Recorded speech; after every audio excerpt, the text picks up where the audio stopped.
Bismillahirrahmanirrahim. Assalamualaikum warahmatullahi wabarakatuh. Alhamdulillahirabbil alamin wa bihi nasta'inu ala umuri dunya waddin. Wassalatu wassalamu ala asyrafil anbiya'i wal mursalin wa ala alihi wa ashabihi ajma'in. Amma ba'du. Bersyukur alhamdulillah, mari sama-sama kita panjatkan kehadirat Allah Subhanahu wa taala, yang mana pada malam hari yang berbahagia ini setelah salat Maghrib kita masih bertemu di Masjid Al-Abrar dalam rangka sesuai pengajian kita sekali seminggu, yaitu pengajian Fardu Kifayah. Mudah-mudahan mana pengajian kita ini dapat diberkati oleh Allah Subhanahu wa taala. Amin ya rabbal alamin. Juga salawat dan salam mari sama-sama kita aturkan turun junjungan alam yakni Nabi Muhammad sallallahu alaihi wasallam. Berlapaskan Allahumma shalli ala sayyidina Muhammad wa ala ali sayyidina Muhammad. Kita selaku umat pantaslah kita selalu membacakan selawat kepadanya agar kita nantinya selamat dunia sampai akhirat. Amin ya rabbal alamin. Rasulullah sallallahu alaihi wasallam bersabda, "Man arada dunya fa'alaihi bil ilmi, wa man arada al-akhirata fa'alaihi bil ilmi, wa man aradahuma fa'ala." Siapa yang ingin menghendaki tentang kehidupan dunia, tidak lepas daripada yaitu ilmu. Begitu juga dengan akhirat, tidak lepas daripada ilmu, dan kedua-duanya itu tidak lepas daripada ilmu. Maka dari itu, apalagi halnya dalam fardu kifayah, masalah memandikan sangat perlu ilmu untuk sebagai dasar supaya kita bisa memandikan jenazah atau disebut dengan mayit. Sebagaimana telah diterangkan dalam pelajaran yang telah lalu, bahwa dalam memandikan mayit, yang pertama kita mempersiapkan, yaitu tentang alat-alat yang perlu yang akan dibuat daripada untuk memandikan mayit tersebut. Karena kita adalah sebagai manusia, kita perlu wajib mengulang-ulang di mana pelajaran yang lalu kita perlu mengulangi. Tujuannya supaya terus ingat supaya jangan lupa. Apalagi masalah fardu kifayah. Karena dalam hal fardu kifayah ini memang sangat jarang, artinya untuk dipelajari, dan bahkan orang yang artinya orang yang bisa memahami daripada fardu kifayah bahkan tidak mau menyampaikan, bahkan disembunyikan.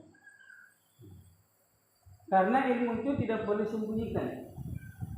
Man su'ila an ilmi fakatamahu aljamahullahu yaumal qiyamati bilijamin minna. Siapa yang ditanya daripada ilmu, apalagi ilmu fardu ain dan fardu kifayah, siapa yang ditanya fakatamahu, maka ia menyembunyikan. Aljamahullahu yaumal qiyamati bilijamin minna. Allah merajam, menghukum orang-orang tersebut di hari kiamat. Bahkan di kehidupan di dunia dia akan mendapat kesengsaraan dunia, yaitu ilmunya berkurang.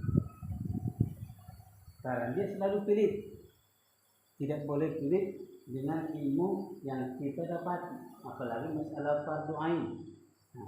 Kalau kita bisa mengajarkan masalah ibadah sholat, kalau orang bertanya sampaikan.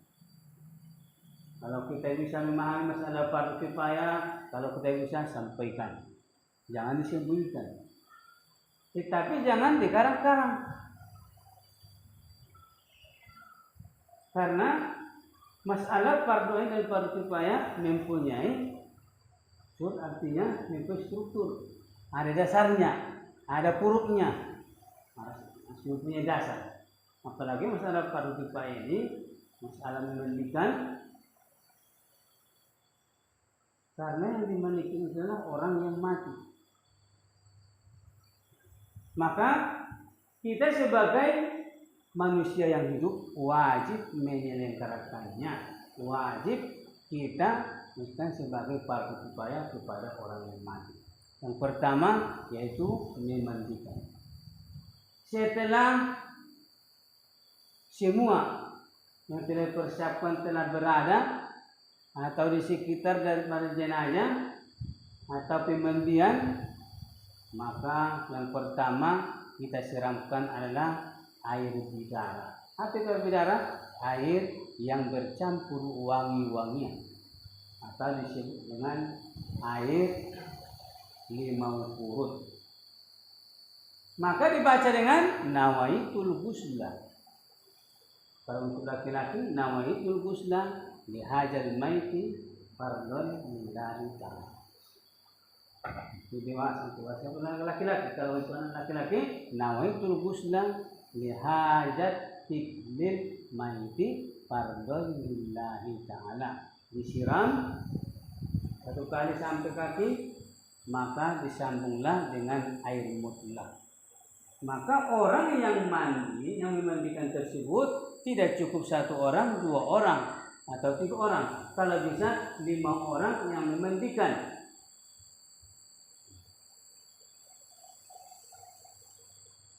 Supaya bisa dibersihkan tubuh si mayit daripada kotoran. Pertama kita mandikan dengan niat nawaitul ghusl tadi. Nah, sekaligus maka disambung dengan air mutlak. Air mutlak itu air yang bersih lagi membersihkan. Tidak ada campuran, itulah air mutlak. Setelah bersih dia merata ke seluruh badan, baru kita sambung dengan air sabun tadi. Ini kita mengulang ini dengan air sabun, terus langsung disiram, disambung oleh kawan kita yang sebelah kaki. Maka terus sampai merata ke seluruh tubuh atau ke seluruh badan.